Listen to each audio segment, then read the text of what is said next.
Okay, hi everyone, welcome. Thank you so much for coming today for this 3 o'clock call. So excited to have Janelle here. Um, so today's Let's Talk is on burnout and tips for coping when you just can't quit. Once again, we have the lovely Janelle Peters today. Before we start, in the chat, or if you're watching it on Facebook, LinkedIn, YouTube, Twitter, whatnot, in the comments, I want you to introduce yourself. Please enter your name, what city you're coming from. Feel free to add your LinkedIn profile if you want to connect with other one as we kind of build our community here. Once again, if you are on LinkedIn, YouTube, or Twitter live stream, we want you in this conversation as well. So introduce yourself, tell us what city you're coming from, and during the call, make sure you engage and interact as well. So once again, today's call is on burnout, tips for coping when you just can't quit. For those new to Community of Seven, there is one singular purpose of these Let's Talk calls, and it's to create an environment where you come as you authentically are, where you're accepted, and where you can have conversations with other purpose-led leaders to talk about what matters most to you. For those in the live Zoom audience, if you can, turn on your video because we want you in the conversation. During this talk, we want you active and engaging, chatting in the comment section. If something Janelle says resonates with you, give us an amen, a hallelujah. Ask questions, you get the deal. For those who are on the live stream, we want you to be doing the same, but you're going to be doing it in your comment section. And once again, introduce yourselves because we're building a community here as well. If you can, actually, before we start, a few questions. And we typically start our calls with a check-in. And I normally have the live audience Zoom room on the screen. But today, I'm going to be asking some sensitive questions. So you're just going to see me. So feel free to kind of answer. You could raise your hands if you like, but it's not going to be, people won't see you, right? Just because I'm going to be asking some sensitive work kind of questions. So you can maybe just answer this in your head. For those who are kind of on the live stream, you can type the answer in the comments, or if you want to keep it personal, you don't have to answer as well. So you could just do yes, no. So first question, answer this in your head, or you can raise both hands if you'd like, but we're not in a grid. Have you found yourself to be increasingly critical or cynical about your job? Do you have feelings of dread about going to work? Do you find it difficult to stay productive and focused on your job? Do you have difficulty relaxing and quieting your mind? Do you ever feel any of these physical symptoms? Low energy, headache, insomnia, frequent colds and infections, nervousness? Are you easily irritable or constantly exhausted? Do you spend most of your time at work bored or overwhelmed? Do you find yourself impatient and snapping at others? Do you feel that you're under an unhealthy amount of pressure? Are you noticing that job satisfaction is practically non-existent? Has your appetite or sleep schedule dramatically changed? If you find yourself answering yes to many of these questions, there's a chance you might be approaching or experiencing job burnout. Once again, I'm not a psychotherapist. Janelle is, so I'm not going to diagnose you. But it's important to see if you're answering yes to too many of those questions, you might want to kind of self-reflect or go to a professional to kind of seek kind of help and guidance. I didn't really raise my hand on any of them because I started my own business. And, if you had asked me those questions 4 or 5 years ago when I was at this particular job, I probably would have said yes to probably all of them. So I've experienced burnout a lot in my life. And I remember there's kind of this one question that I just asked was, do you find yourself impatient and snapping at others? And I remember at the beginning of COVID, I was trying to homeschool my daughter, and she was, I think, in kindergarten or maybe first grade at that time, or kindergarten. And, we're doing core math, and the math nowadays is so different than how I learned it. And I remember trying to teach her, and it was really embarrassing how impatient I got. And I snapped. And I was like, I'm trying to teach kindergarten math and I'm getting so upset. And I realized that there was other things going on. It was the beginning of COVID, and I was just burnt out, right? It was a mental kind of emotional stress that I was going through. So I'm really excited that we're going to have this conversation because I think it's an important one to have. Today, we're going to be talking about burnout and tips for coping when you just can't quit, right? From longer hours to increased demands at homes, layoffs, the COVID-19 pandemic has introduced new stressors to nearly every domain of our lives. And as the world heads into the third year of the pandemic, these stressors have become persistent and indefinite, heightening everyone's risk of burnout, right? COVID's gone. Nope, it's back. COVID's gone. It's back. There's a lot of stress going on. Anyone exposed to chronically stressful conditions can experience burnout, but human service employees, first responders, and those in the educational services are at even higher risk, especially as the public continues to resist COVID-19 prevention measures. It's easy to be overwhelmed and stressed in today's ever-changing world. And then you add in the pandemic, social isolation, mass layoffs, and you have a recipe for disaster. So today I'm excited to have Janelle Peters to discuss how to cope with burnout when you just can't quit. But before I introduce our guest for today, in the chat, or for those who are watching the live stream, I want you to answer this in the comments. Don't press send until I tell you, but please answer the following question. For those who've experienced burnout at any time in their life, what was the main cause of the burnout for you? So I want you to type that into the chat right now, and I'm going to count down and press send at the same time. 5, 4, 3, 2, 1. Press send. Work. My reaction to what was going on. Trying to be too much to everyone. Crazy bosses. I hear you. Amen on that. Horrible bosses. Excessive responsibility at work. A micromanager. I see a lot of the through line that a lot of it has to do with bad bosses, toxic bosses, no work-life balance. Yes. So there's a lot of different commonalities that we have. Give me one second. Okay, hold on. Okay. We have some interesting guests. Okay, so excited to introduce Janelle Peters. She's a registered psychotherapist and mental health clinician with the Toronto Raptors. She also serves as a corporate mental health consultant, a keynote speaker, and mental health workshop facilitator. She helps individuals restructure negative thoughts to create a mindset that stimulates strength and empowerment. Over the years, she has worked with individuals from diverse populations and socioeconomic backgrounds, helping them uncover negative patterns and behaviors that make life challenging to navigate. Her person-centered approach focuses on the needs of the individual while creating a safe and open environment.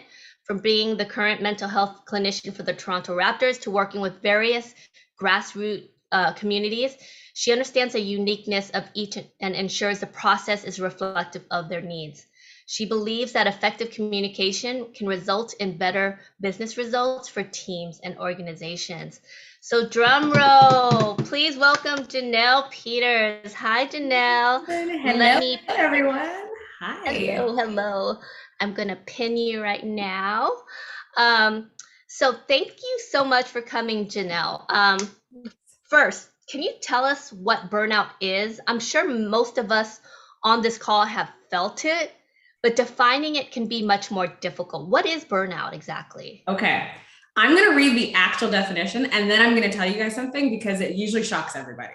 So by definition, burnout is a prolonged response to chronic, emotional, and interpersonal stressors on the job. It is characterized by emotional exhaustion, depersonalization, lack of personal accomplishments, etc. What most people don't recognize in that definition is that it's stressors on the job. Now, What that means is, by definition, burnout is something that you experience in a workplace environment. However, we all know well enough that burnout doesn't just happen at work and stay at work. So because our work is now in our living rooms or our bedrooms or wherever corner you are working in this hybrid situation, it is now finding its way into other things. We know that you feel something at work, you deal with the boss that you see everybody talking about, or the extra workload that's there and the pressure. It doesn't just turn off as soon as you leave the office. You come home and you're like, ugh, now I feel even more exhausted and more stressed and this, that, and the third. So by definition, burnout is all of those things that happen in a workplace, stressors through a workplace. But we all know as human beings that it finds its way and seeps its way into almost every other aspect of our life. And that is why it's so important for us to have this conversation today. So what exactly triggers burnout? Because I've also noticed that sometimes the same situation, the same asshole boss, 1 year I can deal with. And then the next year, it's like, I'm burnt out. Like, what triggers burnout? Because sometimes it's the exact same situation, but one year it will cause burnout, but another year it won't. You're right. I wish there wasn't so many things that I'm about to tell you that could contribute to burnout, but there's a lot. Before we even get to, I guess, the specific burnout related pieces, I always like to say that burnout is truly about not balancing or keeping up with the things that make us human, right? I say burnout is what happens when you try to avoid being human for too long, right? I'm gonna say that again. Burnout is what happens when you try to avoid being human for too long. What I mean by that is there are about five areas that help us maintain being a human. So social connection, nutrition and our health, exercise, sleep, and some type of mindfulness or grounding or connectivity. I want you to kind of just share in the chat with me, which one was the hardest for you to keep up with during the pandemic? Was it social connection? Was it nutrition and health, exercise, sleep, or mindfulness? Which one was the hardest to keep up with? Let's see what everybody says. I know for me, it was the exercise piece. I didn't realize how much I stopped moving in life. Yeah. So I see everybody sharing different things. And the reason why I put this in here is because when any of those things are off balance, so if you're not getting a chance to talk to people enough, or exercise enough, or your health doesn't feel enough, all of these things could add up to like stress happening in your life. And so really burnout is when stressors sit there and they exist. And so when you deal with that horrible boss, if I don't feel good, well, guess what's going to happen when I'm interacting with this boss? It's going to be intensified. It's going to feel worse. So I want you to also remember the human aspect of it. And like that human piece, those 5 components are really important. And then on the job, if we bring it into what happens in the workplace, the biggest things that actually come up are workload, for people not, feeling like they can handle their workload. I don't know how many of you have experienced this, but I could put my hand up 7 times, but like other people's sense of urgency. You ever have something and it's like, oh, I'm great. My day, I got my calendar ready to go. I feel good. And then all of a sudden somebody's like, Janelle, I need this yesterday. You're like, but I didn't need it yesterday. I'm good. Like, why? Now you take on their sense of urgency. So your workload gets bigger. And then you're like, oh, I can't manage my workload and I don't get to dictate my workload. All of those things on the job, added with the pieces, those elements of being a human that we talked about, those 5 areas, burnout's going to find a way to creep in. And that's usually where it starts coming from, is when the human aspect of you is not balanced enough. And then you deal with things on the job. And there we go. That's such an interesting point, because the example I gave about my daughter Morgan and how I was literally freaked out trying to do math and addition. Mm-hmm. And but part of it was at the height of the pandemic. I was socially isolated. I definitely wasn't moving or exercising. I was eating crappy. And so all of these, now in hindsight, I would have been a much calmer person today, like teaching my daughter, core math. But back then it was all of these different stressors and I didn't realize how connected they were. Mm-hmm. Can someone be more predisposed to burnout than another person? It's kind of, in a way, yes, just because it's how you deal with things and how you manage those 5 components of life, right? If you don't really have the skill sets and the ability and I guess the time commitment for yourself to manage those things, then when you get into a workplace that has that crappy boss and that intense workload and that sense of energy, urgency placed on you, well, you might not be able to manage it just as well as you think. And so that's why those areas are so important. But the best part of all of that is, like you said earlier, you can change it, right? One thing I think the pandemic has taught a lot of us is that happiness is not found only in work, right? I think a lot of people took a step back, and I saw somebody else say that in the chat, that, I realized all those human components that were so important that I placed aside. And you're like, wait a minute, work took up a lot of that space. We kind of have to look at it in the reverse to be like, let me focus on the human aspect, because that's what allows me to keep work going. That's what's going to help you navigate things and not have to deal with burnout. So I say those 5 things for a reason, because that's what keeps us going. That's what keeps us able to deal with that boss and deal with that sense of urgency and always having to be on. Those things are important. So even if you weren't the best, you can now realize, what am I missing? What area do I have to work on? Right? Is it my social connection? Do I need to create boundaries with certain people? Is it my nutrition and health? Do I need to find a way to plug food into my day because I say, nope, not until I get this list done am I going to eat.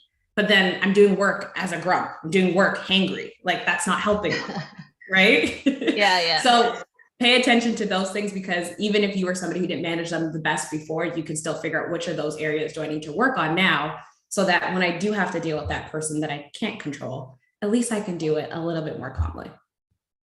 So what are some signs of burnout? Like if I were to kind of, because I kind of read some of the checklists, but like if you were to kind of counsel someone that they're kind of nearing burnout, what are some of the signs to look out for, and how would you even know that you're burnt out? And how is it different than, let's say, stress? Because they kind of seem the same to me, like just from a lay person.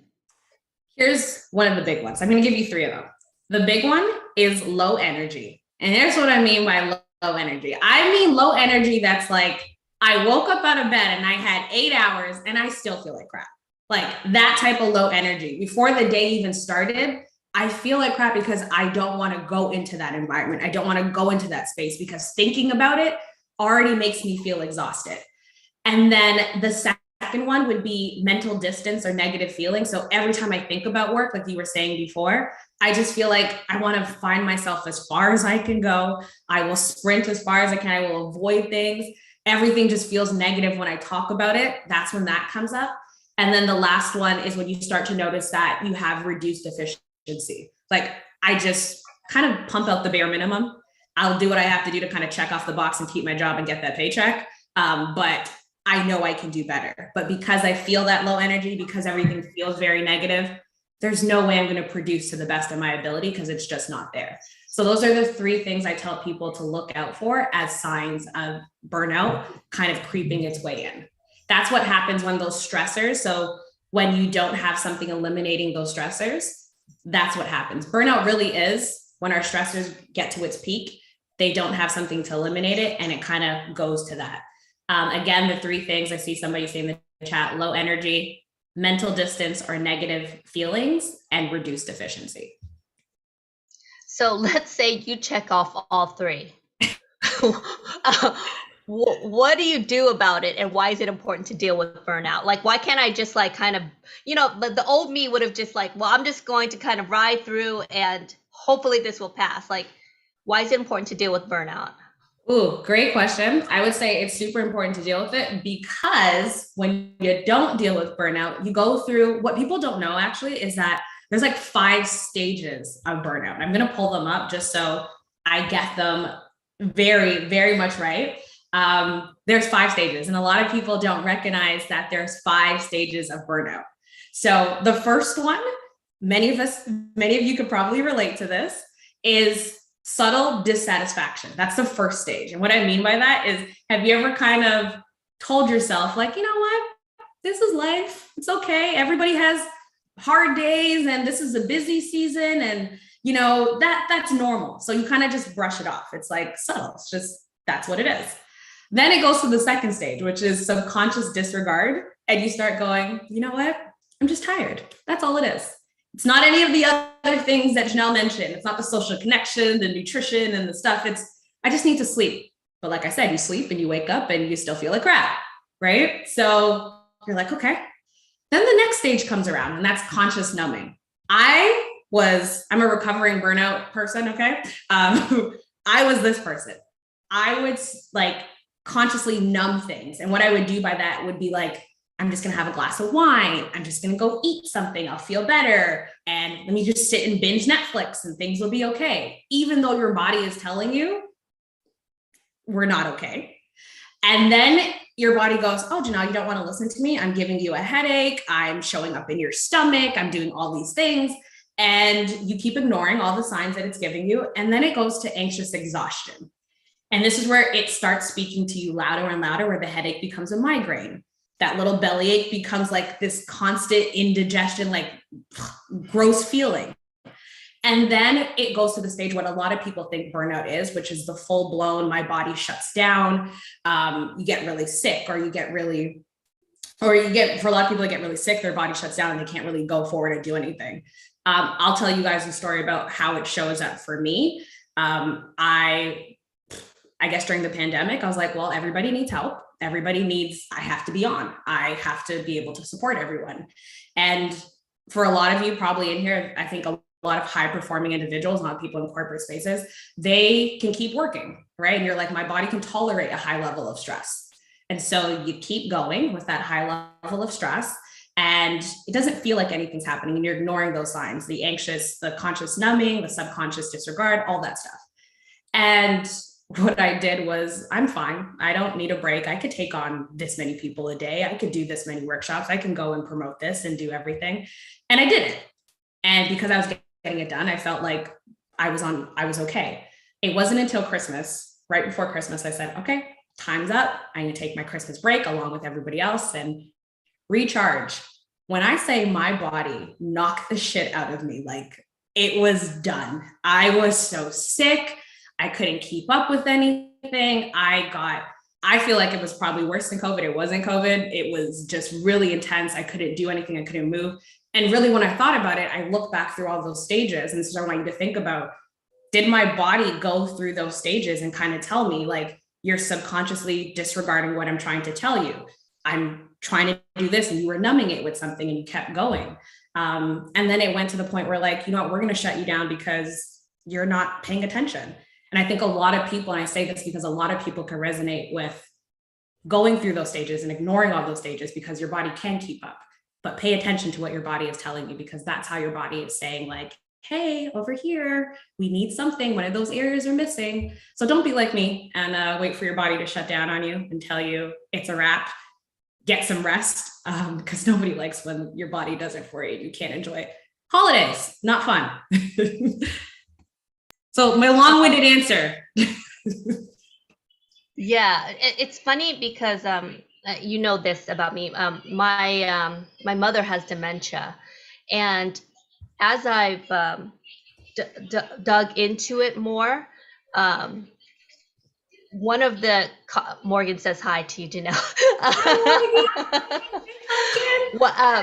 One of the causes of dementia, it's kind of interrelated to stress, and how the stress causes so many biological dysfunction when we don't deal with it. And I'm seeing it with my mom, who's now like 85, that she never dealt with stress. She never took care of her health. Like all the 5 things that you mentioned. She was socially isolated, all of these different things. When you're young, and I think all of us on this call are young, right? When we're young, we think we're invincible, and it's like, that's not. I'm looking at my mother and the dementia and all of the health and illness, and stress and burnout has such a big, like, impact in terms of our well-being, and not just mental, but physical as well, Mm-hmm. So I totally agree with you. It's so important to kind of deal with it. And that's why I'm so excited to kind of have you here. Um, so you kind of touch upon it, but like, what are some of the things that the folks who are on this call can kind of do to overcome burnout, to deal with it? Um, like, because, and there's a specific reason why we said in the title of this, what to do, tips for coping when you just can't quit. Because if you looked at the comments, when I asked the quiz, a lot of them had to do with like an asshole boss or a work environment that's toxic. Um, and not everyone can just quit and, like Will, start their own company, or, financially you have to pay the bills. So you're kind of stuck, at least until you find your next job. What can you do to help with burnout if you can't quit? A few things. I'd say the first thing is figure out which one of those areas you need to prioritize for yourself. And controlling your time is so important because that's what's going to allow you to fit those things in. What I mean by that is you'll see that so many of us are so used to being like, I have to fit everything else in and then I'll give myself what's left. Plan your day with you first in mind, right? You don't have to be that morning person that puts it in the very beginning, but maybe you're somebody that knows at this point in my day is where this is where my body starts to kind of slow down. That's where I'm going to plan in maybe eating something or going for a walk. Book you into your day first and then let everything go around it. And it's not easy, but it will make such a big difference so that you can deal with the things that are going to come your way throughout your day that you cannot deal with. So that's one. The other thing I will always say is please, please, please utilize your personal days, your sick days, your vacation days. All of those things are there for a reason, right? You don't have to earn rest. You need rest, right? You don't earn it. You need it. You need it in order to keep going. So prioritize those things and prioritize you so you can find a way to put those areas of wellness back in. And then one other thing that's really important is think about the boundaries that you need to set for yourself, whether that's with certain people, whether that's with spaces. What boundary do I need to set? Because I notice that I am getting stressed out and agitated every time this is crossed. Look inward and be like, do I kind of allow people? Because sometimes it's us, right? Do I allow people to keep walking over that boundary? Do I not communicate with people that I need that boundary to exist? That could be as simple as, hey, if you are going to book a meeting for me, please let me know this much in advance if possible, so that I can find a way to like prioritize things and fit them in. I know a lot of people who are like, I really don't say anything. I just show up to everything. And then I feel so burnt out and stressed because I showed up to everything and I didn't have time to do any of the work that I had to do. Right. So those are some of the key things that I usually give people. And then especially when it comes to taking on workload, you figure out what do I need to prioritize. You figure out where can I actually fit something. Other people will not know that you have reached your capacity if you do not let them know that, hey, not that I can't do it, but it's going to be here or then or this period. So being able to communicate ties hand in hand with those boundaries, because that's going to help you eliminate a lot of the stressors that we see that are prolonged that lead to burnout. So I hope that helps somebody. I think that was really helpful, but I really love your idea of like kind of adding things to your calendar. So whether it's like exercise or walks or health. Because I remember, at the beginning of the pandemic, this is when I was still at Fortune, because everything was moved online, I literally had meetings from 7 in the morning till 6 p.m. And it was back to back to back to back. And I couldn't even go to the bathroom, let alone have lunch, right? And that's still the case today for a lot of people, right? Now that I have my own business, I have the other method, which is I just try to have the least amount of meetings as possible. But I think you also have to kind of know kind of how you mentally, like as an introvert, I don't like having a lot of meetings, and having conversations are really draining for me. So even for the folks who are on this call, if you can kind of block out time in your calendar, but also schedule in, just like you would schedule in a meeting, schedule time for health, right? Walks, talks, all that good stuff. Can I give one more? There's one more Yes. that's actually really helpful. More if you can. Yes. One more is workload management. So what I mean by this, how many of you would just put a yes in the chat if you are a list or task person, you have it written out from for each item of the day that you have to do. Okay, I feel like there's going to be a lot of yeses in here. Somebody's saying, I want to do that. Okay, I'm going to try to help you with doing that because I don't know if you, like me, I am a list person. If I write a bunch of things down, that's kind of like how my mind sets up to say, this is what you have to do for today. You are not done until this list is done. That also kind of sets you up to cross all those boundaries and ignore all your health things and not think about you. So I say, instead of writing everything down, you can write everything down, but put it somewhere, hide it, right? From that list, pick out 3 things that you're like, here's what I want to look at throughout the day as what I need to focus on. Here are the 3 things, and this is what workload management is because now your brain is kind of like, that's what I'm going to get done today. But then I want you to break those 3 things down into what is the task that I have to get done for that. I can say I have this big workshop to do for the Raptors. But if I write down this big workshop, there's so many elements to that workshop that I have to do. Breaking it down to say, today I'm going to focus on just the research portion of it means that my mind goes, great. Once you finish the research, you are done. Once you finish this part, you are done. So it's going from that big list to the 3 things to what is the 3 things I want to do out of those 3 main things for today. This workload management piece allows you to kind of take things in like micro doses of like, okay, here's what I'm going to get done. It doesn't feel so overwhelming when you're trying to shift from an area of burnout, because that list, especially if you are in a place or approaching any of those stages, can make you feel like it's never going to end. And the truth is, the list doesn't end. So seeing a list, we all know what it's like to cross it off and then add something else onto it. This is why I say make your list really small, because at least you feel like, oh, look, 3 things are done. Then I can go back to the big one and cross it. I love that. In the comments, Sarah says crossing something off a list feels so good. Sure does. It's like a drug, right?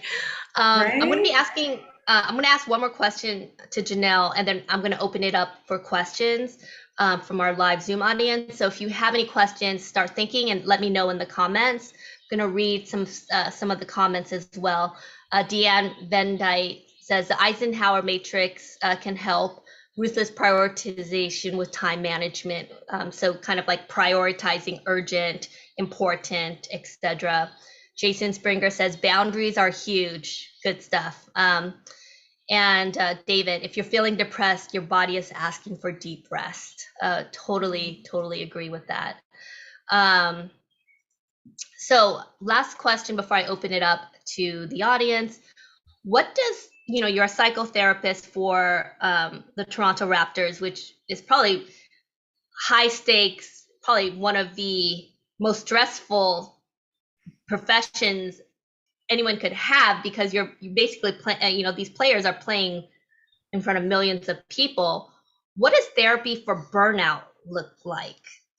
Is it, because you kind of mentioned some of the things that you can kind of deal with when someone goes to you, Janelle Peters, psychotherapist.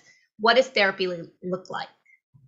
So for burnout, it's really focusing on which area are you lacking, right? Like when I said those 5 areas that are there, really we're starting there, because one of those things are not being upheld and are leading you to feel stressed out. So the person that said my boss, it's that social piece, right? Something about there is really distracting. Maybe how he or she or they might be making you feel is now, meaning that because of that, when I come home, I don't want to talk to anybody. Because of that, I don't, take care of what I'm eating every day. So we kind of go back to be like, which area of wellness is missing for you, right? Which area of wellness do we need to start putting a priority on? And you can do this right now for yourself to think about which area am I missing? Which area do I need to do some work in? And is one of those areas going to help me with what I'm dealing with burnout? And then the other thing is that we take small steps towards making a change. We don't do everything at once. It is not a big overhaul. It is small steps into what is it that I need to focus on? What is it that I need to start changing in order for me to feel like I have more autonomy and control? Because burnout really makes you feel like I have no control over anything. It feels like, here we go again, and I just have to deal with it. So we go back in gaining control, starting with those 5 areas. and then go into what do we have to tweak and change so that we can actually try it in the workplace setting or try it on the court or try it wherever else. That's really kind of how we go about it. So Janelle, Margaret asked if you can repeat the 5 areas again, and I'm actually going to type it in the comments so people have it. Perfect. So social connection, social connection, nutrition / health, nutrition and health, exercise, sleep, and then any form of mindfulness or grounding, whatever it is you use for yourself, whether that's spiritual, etc. Any of those things. So those are the areas. Why those 5? Like, are those kind of like just considered the most important kind of like? So those 5 things are what actually make up wellness. So the whole idea of wellness are made by combining those 5 things. And so study and research has shown what one of those areas are missing, our body starts to feel kind of off, and then stress starts to creep in. And so that's why you go all the way back. So burnout's kind of like down here. And so when I usually show the image, it's like burnout's down here. And then here we have stress. And then here we have wellness. So the stress only exists if an area of wellness is missing. If we leave the stress and we don't insert aspects of self-care, like we're talking about, those boundaries, taking time out for yourself and the rest, that stress then leads to burnout. So that's kind of what the equation looks like. It's those areas. Not taking care of those areas leads to stress. Stress staying here, not getting anything done with it, not breaking it down leads to burnout. That's the equation. And it's interesting because I think about like kind of modern day corporate America. It's basically the opposite of all of these. Because, I mean, you think about these companies with these crazy, insane hours, 10 o'clock at night, that's going to impact your sleep. You're not going to get any exercise. Like I talk to executives all the day, and it's those 5 things are the what's missing because they're so absorbed into, getting that next title, getting that next pay raise, or that toxic manager that they have. And it's like, there's no social connection. There's no nutrition. There's no exercise. There's no sleep. There's no mindfulness. What can companies, do you think, do to,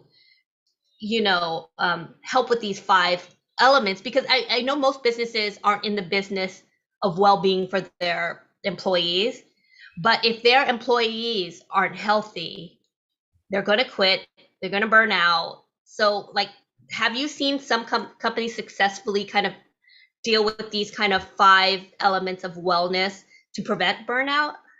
Listening to you, honestly, I was smiling in my head, and you probably saw it, because so when people ask like, how do athletes do what they do? The truth is they have somebody that manages almost all of these areas. Right. And so that's what makes them these supreme beings on a court or a field or the ring. Right. Because there is somebody taking care of their health. There is somebody doing their exercise. There is somebody saying, done, time to go to bed. You're not doing anything else. Right. Did you get your time sleep in?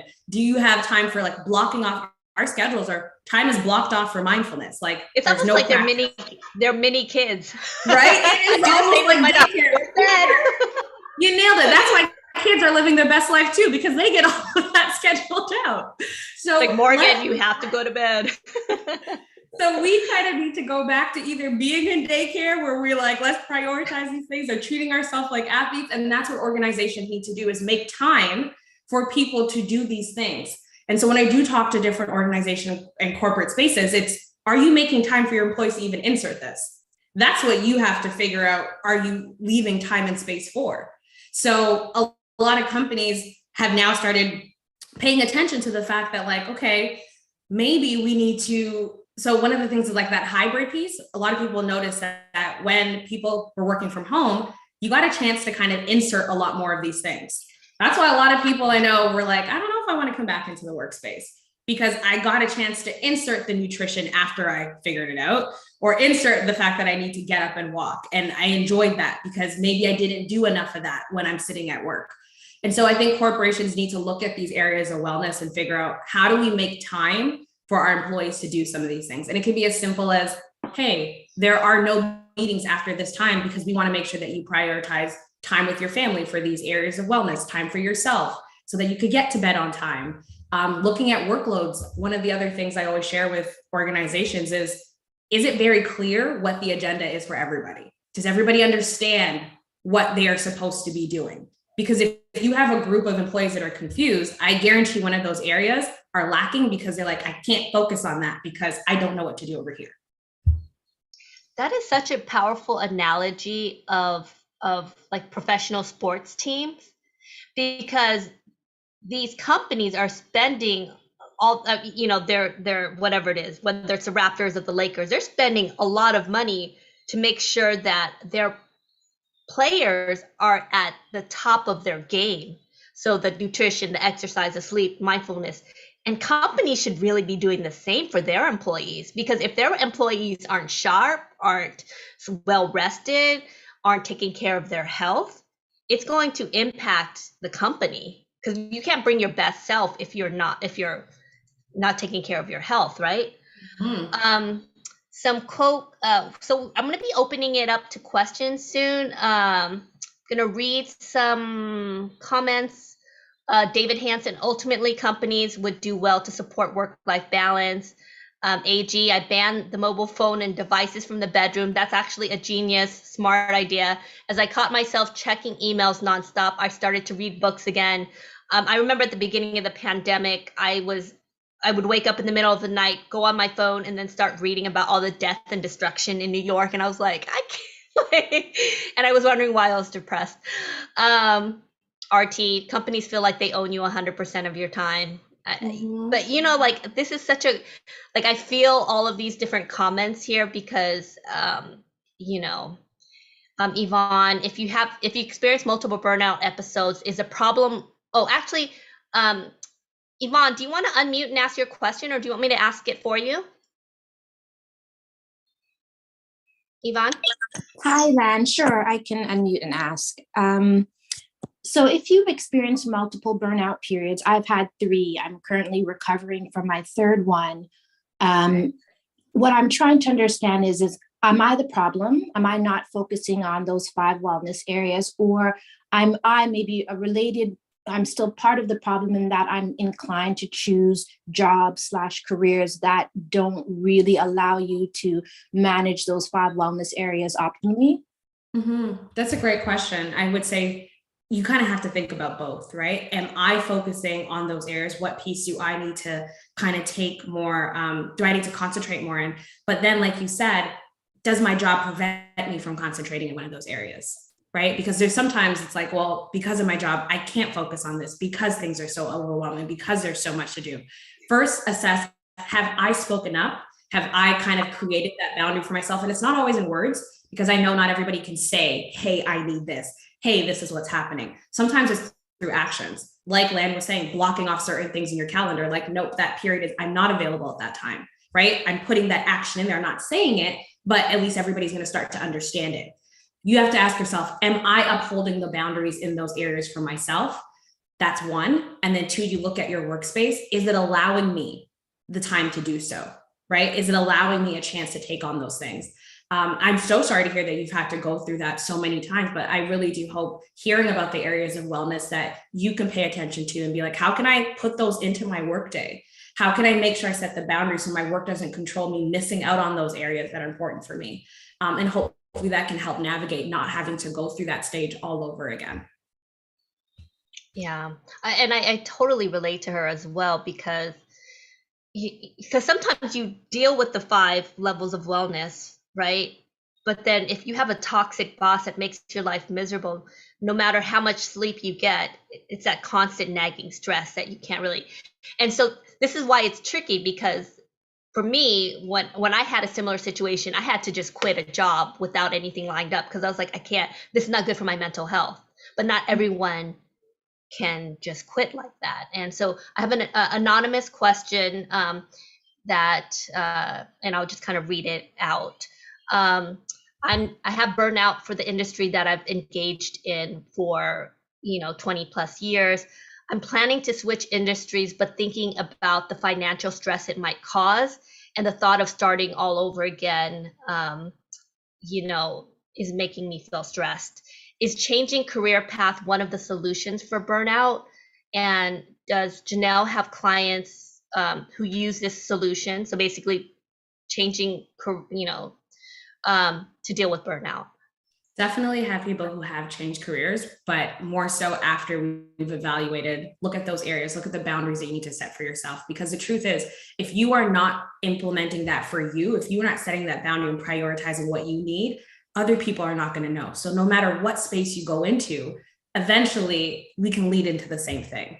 So you really have to take some time to control those pieces for yourself. And so when you go into that new environment, you're saying, here's what I'm going to prioritize as a human being. Here's what I need in addition to just me being that employee. Really, it boils down to remembering you are more than just an employee. You're a human being. That's why those aspects are so important. So I say focus on those areas for yourself. Be like, have I tried my boundaries? Have I communicated them in my current space? If I had done all that and the space really just keeps knocking them down every time, then maybe I do want to go about change, but that doesn't mean that I let everything back down just because I changed into a new environment. You still need to prioritize what works for you in that new environment too, in order for it to actually not end up like the last one. So it's a little bit of both. Yes, change can help, but change only works if you dictate how it gets done, if you dictate who you are as that human being and how you want other people to treat you. Yeah, that's such a good point. And because there's some professions, like if you're an ER doctor, it's going to be inherently stressful. Mm-hmm. But, we all kind of know a friend or a person who, wherever they go, it's like they're unsatisfied or they're unhappy or they're burnt out or whatnot.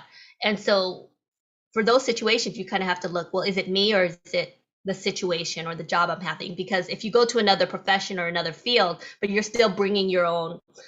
To give you an example, I always thought in order to be successful, I've always been like, kind of like, I want to make everyone happy. I would say yes to everything. Give me an assignment, I'm on it. And I would just work so hard. And because I worked so hard, I would get more work because it's like, okay, well, you finished that job, here's more work, right? And so what I realized is that we teach people how to treat us. And I was teaching people to walk on me, right? Or to give me endless amount of work. And so I had to kind of change how I worked, where I was able to delegate, where I was able to say, no, that's not a project that I don't have, well, I can either finish this project or I can work on this. And so part of it was the situation, but then part of it was how I reacted to it. So that whole notion of we teach people how to treat us, I had to teach the people that I was working with that these are my boundaries, exactly. Right? And I think that's like navigating those two. Yeah. Will, I think you have a question. I said question. Do you want to unmute and ask your question? Sure. I'm just really curious. Great conversation, and thank you both. Janelle, you've talked about the 5 things to look at. As Lan pointed out, I was someone who realized I was changed because of the pandemic. I couldn't go back to work on things that just didn't touch the human heart. Mm-hmm. So I'm trying to do that, right? Figure out how I'm going to do that when I grow up. So from where you said, what's the one thing, right? There's so much that companies need to look out for. And yes, well-being of employees is just an obvious, but what kind of big trend do you see? We're seeing in the news that 4-day work week is being tested out in the UK. Like, what are your thoughts, really? What I am seeing is that people love themselves more than they ever did before. People are starting to recognize that, like, wait a minute. This whole pandemic taught me that I need to focus on me. Mm-hmm. I liked when I had this. Going back into work means I'm not going to get to do that on Tuesday because I have to go into the office. And so I think a lot of people are realizing what they enjoy about themselves, meaning like, you know what, I'm going to book that vacation. I'm going to take that time off. I am going to do this. And I am all for it. I am so happy that that is happening because that's what allows you to keep going, is when you start realizing what is it that I need and how do I prioritize me, because I don't exist without that, right? This job doesn't exist without me having that. So like you said, you realized what it was and said, maybe mine doesn't fit in this environment. I'm going to create my own or find another space so that I can do what allows me to feel like a human being. And for some people, they're fortunate enough, their job that they go into makes a real direct connection. And not everybody has that. Not everybody has, here's what I love and I get to work in it. that's okay. I feel like you can still realize what you love and make the time for it, even if it doesn't exist in your work. So the one trend I notice is everybody realizing that I am more than just my job. And I'm going to make sure that I start prioritizing that. So if there's anything you take away from today, you are more than just your job. So don't forget the human aspect of it, because that's what allows your job to get done. Great, thank you. You're welcome. I love that. We are more than just our jobs. And you know what? We've spent so much of our lives. Think about when you go to like a cocktail party or whatnot. It's like, oh, so what do you do? And I'm like, I don't give a shit what you do. What brings you joy? What brings you happiness? You know what I mean? And it's like, but it's that typical kind of like, I know in New York, it's like, it's all about what industry are you in? And like, you know, so I have an anonymous question. Let me hold on, let me find it. This is an anonymous one. Lost one job due to a toxic, abusive boss at the beginning of the pandemic. Recently lost another due to the sudden downturn of the market and cuts across the org. So sorry. Got an offer recently and had the company pull it after I accepted it and turned down other opportunities. How do you stay resilient in challenging times like these? Oh, my goodness. I am sorry that you had to go through one after the other. And I would say that it is okay if you want to take a bit of a break from going from one after the other. I think sometimes we need to allow ourselves that space to be like, you know what? There's a reason I feel like this. There's a reason why this is hard. And then after you give yourself that time to sit with these emotions are connected to something, it makes sense. Actually, before I even go forward, is I think a lot of times we can tell ourselves like, but I have to keep going. Yes, we will get there. But the truth is it hurts because nobody likes disappointment. Nobody likes not getting a job. So allow yourself to be like, my feeling is connected to not getting a job. I'm allowed to feel this. There's nothing wrong with me. So that's one, because I think we feel like, oh, why do I feel like this? I have to push it aside. I have to get rid of it. No, you're allowed to feel it. Two, I would then say, figure out what do I have to do in order to keep, what is it that's around me that reminds me I am still a resilient person? What is it around me that reminds me that I can still keep going and I am more than just this job? I have a client, I'll share this with you, who literally took some time off of work because they're like, I felt like not getting jobs over and over again made me feel like this is all I am. This is all that's there for me. And they took some time to focus on those other areas. They were fortunate enough to be able to do so. And they realized, you know what? I don't spend time enough with my family. I don't spend time with me. And I'm such a good sister. I am such a good this, and found other areas for themselves to be really proud in. And then they went back into the job searching because they're like, now I feel good again. Now I remember that I'm more than just this job. And if disappointment comes that I don't get it, it's okay, because there's still more to me than just this. I agree with you, Lan. Like, it's hard when the first thing you hear is, what do you do? What industry do you work in? So it makes you feel like I have to make sure I have something, because that's how people are going to define me. I want to challenge you to look at the other areas in your life that you are amazing at, that you have not said, somebody has not said no to you, right? That you are excelling in all the time. And don't forget to focus on those pieces and help use that to help you with looking for jobs in the future. Love that.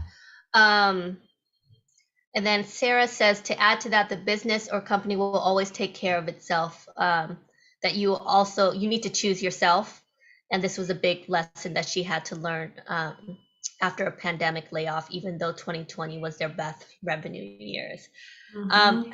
How many of us on this call, this is a rhetorical question, have given your all to a company and you realize you're just a line item? I think the pandemic has made all of us kind of realize it's like, some of these companies don't care about us. And so you have to take care of your wellness. You need to take care of your health. You can't just be, I was the type of person who would, be at the office till 10, 11 o'clock at night. And my big aha moment was, I was saying my family and my husband and my daughter were the most important things to me, but I barely saw them because I was commuting, 3 hours a day, and I was getting home at 10 o'clock at night. Right. And so I think a lot of us have to kind of like start questioning some of these things and take care of our health. So Janelle, of those 5 indicators of kind of wellness, what is they're all important, But if you had to start with one, what would you do it? And if you could rank order, or like what in, I guess it's different, based on the person and the situation, but is there one that's more important than the other in terms of tackling? I would say for me, just the way I work with individuals is the social connection piece is huge. And what I mean by that is, especially if we're in environments that make us feel like shit, it's so nice to be able to go somewhere else where, I feel amazing, right? Yeah. Whether that's, the social connection, it doesn't always have to be in person. Sometimes it's like, I could, log on remotely and talk to my grandma because she makes me feel so warm and so nice. Like whatever that might be for yourself that allows you to be like, okay, I could put the day over here and this is another space. So I would say the social connection one is huge, because once you feel good, and sometimes we need a boost from somebody else to allow us to feel that way, you can be like, you know what? Grandma's right. I'm going to go eat something healthy today. I'm going to go up for a walk. I'm going to make sure I go to bed.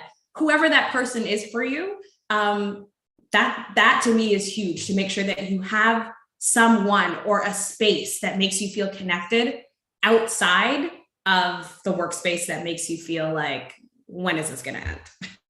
So I would say start there. I love that. And I totally agree with you. So that's one of the reasons I actually started Community of Seven. And I started actually these Let's Talk calls at the height of the pandemic, because it was me and Mina Malik, who a lot of you guys know, she's come on a few times, but we were literally going crazy. We were depressed and we were homeschooling our kids. It was the height of the pandemic and we were burnt out. And I was like, I don't know what to do. And so she was like, well, let's get some women. And initially, Let's Talk was all women. And we just had all these women executives come and we talked about what we were going through. So we were kind of building the community. And what I always tell people is, and I know it's easier said than done, especially for people who are introverts or have social anxiety. If you don't have a community, build your community. And so with Community of Seven, if you follow the LinkedIns, if you go on our LinkedIn page, if you connect with our speakers, you've built your community. But part of it is you keep on showing up, right? And you keep on having these conversations and these dialogues.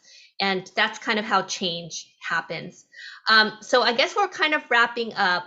Janelle, I put in, tell us how we can help you, how the folks on this community can support what you're doing. I put your LinkedIn page, so follow Janelle on LinkedIn and also your website. How else can we help? I think that's great. If you are somebody that likes Twitter or Instagram, I will drop little reminders. So you can go on the website and it will be on there, the Twitter and Instagram link. And I will remind you of things, of how to focus on those areas. I'll be like, hey, don't forget this. Here's your quote for today. So if you need the community for yourself to expand, I am more than happy to be a part of it. Let me remind you on social media, on LinkedIn, wherever, to be like, don't forget this piece. Here's a part of the human being that you need to remember throughout the day. So if you need your reminder. And then follow you on Twitter. Can you put your Twitter account? Because sure. Janelle has the best Twitter account where she kind of gives these small little tips and tricks and stuff like that. Are you on TikTok too? I don't use it as much. I feel like I need to hurry up and get on there. Yeah, I know. I'm Gen X. I'm trying to figure it out. Do you think we have time to answer one question? Because it was one slipped in, and I think it's kind of important. I want to answer this. Hold on, give me 1 second. Ooh. So I think this is going to be anonymous because it's kind of personal. I was a former burnout victim, and now I have post-traumatic stress disorder. With some job offers coming in, I am so freaked with a boss being the same, and I was wondering if there's any tips on how to deal with this. So basically, they have burnout victim. Okay. Yeah. You know what are the things that you need in order for you to feel stable in a work environment. When you go into an interview process, I always say, ask those questions. Ask the questions about if it's for work environment, you want to know, like, do you have autonomy at work? Are there does work creep into the evening a lot in this place? Like, if you know there are things, whatever those things are that trigger you, find a way to put that into words and be like, those are the things I'm going to ask in my interview, because I think that's the perfect space for you to be like, this is a place that fits me or does not fit me. right? Sometimes we don't go in and we don't question anything with the job. We're like, great, this sounds good. But if I know there are certain things that don't make me feel good, well, now's the best place to ask for those things. Now's the best place to find out if it does exist there. So figure out what your triggers are. What did you not like in your old work environments? And as you go into interviews, kind of ask those in that time where they're like, do you have any questions for me? Yes, I do. Here are my questions for you. So that way you can make your own decision if this is a work environment for you. At least you'll feel a lot more confident going into that space. I know things can change, but at least you'll feel better going in. Like, I did ask, this is what they told me. So if I don't get that, it wasn't me, it's this place doesn't do this. Love that. So Will says, love you, Janelle. We all love Janelle. So if you, for the folks, I've gotten a few, I guess this was really informative for a lot of people. So if they want to rewatch this, if you want to rewatch it, you could go to YouTube, Facebook, or LinkedIn. And I just put the link in for our video page for LinkedIn, Community of 7 page. You can watch it afterwards. So all of you guys know, the regulars know the deal. Put this on gallery mode, unmute yourself, turn on your videos because Janelle deserves this. Turn on your videos, unmute yourself. Let's give Janelle a big round of applause. Woohoo, Janelle! Thank you. Round of applause for all of you. You guys have been so engaging and interactive and transparent. Thank you so much, Janelle. Thank you. That was so powerful. Really appreciated this. Thank you for everyone who joined. And I will see you guys on the next call. Thanks, Janelle. You're the best. Bye, Okay. Bye, everyone. See ya. Bye-bye. Morgan, you want to say bye? Come here. Bye, Morgan. Say bye to Pumpkin. So another FYI for you guys, Janelle is actually my sister-in-law. Oh, no way. I thought I found a Kevin vibe there. I don't know. That's hilarious. Okay. Take care.